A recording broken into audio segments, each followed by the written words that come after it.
मित्रों, एक बारगी तो यह सवाल मन में आता ही होगा कि लोग पाप क्यों करते हैं और यह पाप कहाँ से आता है। तो आइए जानते हैं इस कहानी के माध्यम से पाप के बाप का नाम क्या है। उससे पहले हमारे इस वीडियो को मन से अंत तक सुनें तथा सब्सक्राइब व बेल आइकन दबाकर कमेंट बॉक्स में जय श्री कृष्णा लिखना न भूलें। धन्यवाद। नमस्कार, मैं रणवीर सिंह लोटस एंटरटेनमेंट में आपका हार्दिक स्वागत करता हूं। मित्रों, एक बार पंडित जी काशी में विद्या अध्ययन करने गए। वहाँ वे सारे वेद, उपनिषद, पुराण, शास्त्र सभी का अध्ययन करके वे अपने घर वापस आ गए। तब पंडित ने अपने पिता से कहा, मैं सब कुछ पढ़कर आया हूँ, मुझे सब कुछ याद है, आप कुछ भी प्रश्न पूछो, मैं उसका उत्तर दूंगा। तो पिताजी बोले, बेटा अगर तुझे सब कुछ याद है तो तू मेरे एक छोटे से प्रश्न का उत्तर दे दे। बेटा ने कहा, पूछिए पिताजी। पिताजी ने पूछा, पाप के बाप का नाम क्या है। बेटे ने कहा, पाप का बाप तो मैंने कहीं पढ़ा ही नहीं। वह पंडित रात भर किताबें पढ़ता रहा लेकिन उसे पाप के बाप का नाम मिला ही नहीं। तब पिताजी ने कहा, तू क्या खाक पढ़ाई करके आया है, तुझे अभी तक पाप के बाप का नाम मिला ही नहीं। बेटे ने कहा, आखिर मैं आपका बेटा हूँ, अब तो मैं पाप के बाप का नाम पता करके ही आऊँगा, फिर चाहे 12 वर्ष और क्यों न बीत जाएं। ऐसा कहकर वह पंडित फिर से काशी चल दिया। पहले आने जाने का कोई साधन नहीं होता था, लोग अपने गंतव्य पर पैदल ही जाया करते थे। रास्ते में पंडित जी को प्यास लगी तो उन्हें एक घर दिखाई दिया। पंडित जी उसके दरवाजे पर पहुँचे और बोले, मुझे जोरों की प्यास लगी है, अगर कोई घर में है तो मुझे पानी पिलाई। एक स्त्री ने पंडित जी को पानी पिलाया। पानी पीकर पंडित जी ने पूछा, यह घर किसका है। तो उस स्त्री ने कहा, यह बात तो तुम्हें पानी पीने से पहले पूछना चाहिए थी, अब पानी पीकर क्यों पूछ रहे हैं कि यह घर किसका है। तो सुनो पंडित जी, यह घर एक वेश्या का है।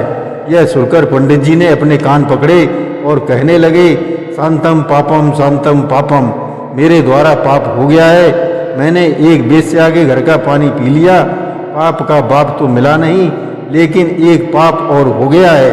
वेश्या ने कहा, पंडित जी आगे आप कहाँ पधार रहे हैं। पंडित जी ने सारी बात बताई और कहा, मैं पाप के बाप को ढूंढ रहा हूँ जिसके लिए अध्ययन करने मैं वापस काशी जा रहा हूँ। वेश्या ने सोचा, 12 वर्ष पंडित जी काशी पढ़कर आए तो भी उन्हें पाप के बाप का नाम पता नहीं चला, तो फिर वहाँ क्यों जा रहे हैं, उसे तो मैं ही बता सकती हूँ कि पाप के बाप का नाम क्या है।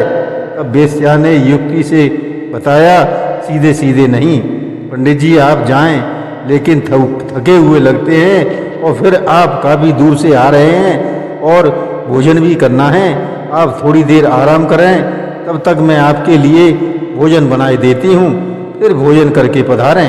पंडित जी ने कहा, मैं तेरे घर का भोजन करूं, कदापि नहीं, पानी पी लिया उसका ही प्रायश्चित कर रहा हूं। वेश्या ने कहा, आटा दाल घी शक्कर मैं दे देती हूं, आप अपने आप बनाकर स्वयं भोजन कर लें। पंडित ने कहा, मुझे तेरे घर का कुछ भी नहीं लेना, तू वेश्या है और मैं पंडित हूँ। वेश्या ने कहा, अगर आप यह सामान ले लोगे तो मैं तुम्हें स्वर्ण की 5 मुद्राएं दूंगी। पंडित जी ने सोचा, पता नहीं पाप के बाप कहाँ मिलेगा, लेकिन ये 5 सोने की मोहरें जरूर चली जाएंगी। पंडित जी को सामान लेने में तकलीफ हो रही थी, लेकिन 5 स्वर्ण मुद्राएं देखकर तकलीफ खत्म हो गई। तो ठीक है, तेरा इतना आग्रह है तो मैं सीधा सामान ले लेता हूँ। वेश्या ने पंडित जी को आटा दाल चीनी शक्कर सब सामान दे दिया। तब पंडित जी भोजन बनाने लगे तो वेश्या आकर कहने लगी, पंडित जी तुमने मेरे घर का पानी पिया है, मेरे घर का सीधा सामान भी लिया है, तो मैं आपके लिए भोजन भी बनाए देती हूँ, तो कैसा रहेगा।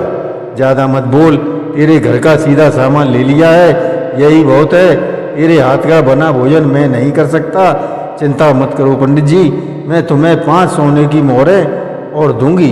पंडित ने सोचा, 10 सोने की मोहरें आ रही हैं, भोजन बनवाने में हर्जी क्या है। पंडित वेश्या से बोला, अगर स्नान करके भोजन बनाए तो तो छूट है। वेश्या ने कहा, भोजन में स्नान करके ही बनाऊंगी। जब खाना बन गया तो पंडित बोला, अब तुम चली जाओ, मैं स्वयं भोजन कर लूँगा। तभी वेश्या ने कहा, जब भोजन बनाना है तो 5 निवाले मेरे हाथ से ले लो। पंडित जी बोले, तू उंगली पकड़कर हाथ पकड़ रही है, इतना ही छूट काफ़ी है। तब वेश्या ने कहा, 5 निवाले मेरे हाथ से खा लोगे तो 5 स्वर्ण मोहरें और दूंगी। पंडित जी ने सोचा 15 मोहरें हो जाएंगी, तो ला 5 निवाले खिला दे, लेकिन आगे आधा निवाला भी नहीं लूँगा। वेश्या बोली, ठीक है महाराज, मैं सिर्फ 5 निवाले ही खिलाऊंगी। इधर वेश्या उधर पंडित, बीच में भोजन की थाली। वेश्या ने पहला निवाला खिलाने के लिए अपना हाथ पंडित जी के मुंह की ओर बढ़ाया। पंडित जी ने भी वेश्या के हाथ का निवाला लेने के लिए अपना मुंह खोला ही था।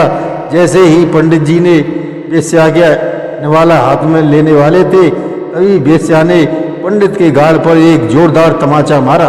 पंडित जी आग बबूला हो गई। तेरी इतनी हिम्मत, एक वेश्या होकर पंडित को थप्पड़ मारती है, तूने बहुत बड़ा अपराध किया है। वेश्या ने कहा, पंडित जी, अपराध मैंने नहीं, आपने किया है। आपने मेरे घर का पानी पिया है, मेरे घर का सीधा सामान लिया है, आप मेरे हाथ से बनाया भोजन करते हैं और मेरे हाथ से निवाला खाते हैं। तुम इतनी जल्दी अपना धर्म भूल गए। तब पंडित बोला, यह सब तेरे भाव व प्रेम के कारण था। तो वेश्या ने कहा, प्रेम के कारण नहीं, बल्कि लोभ के कारण, क्योंकि आपको 15 सोने की मोहरें दिखाई दे रही थी, तब आपने जीमने को तैयार हुए। अब मैं आपको बताती हूँ कि पाप के बाप का नाम क्या है।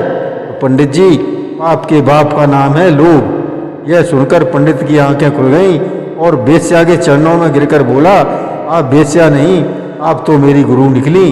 जब मैं काशी में 12 वर्ष इतना पढ़ा, लेकिन आपने तो सिर्फ थोड़े ही समय में मुझे इतना पढ़ा दिया कि मैं पाप के बाप का नाम ही जान गया। जय श्री कृष्ण।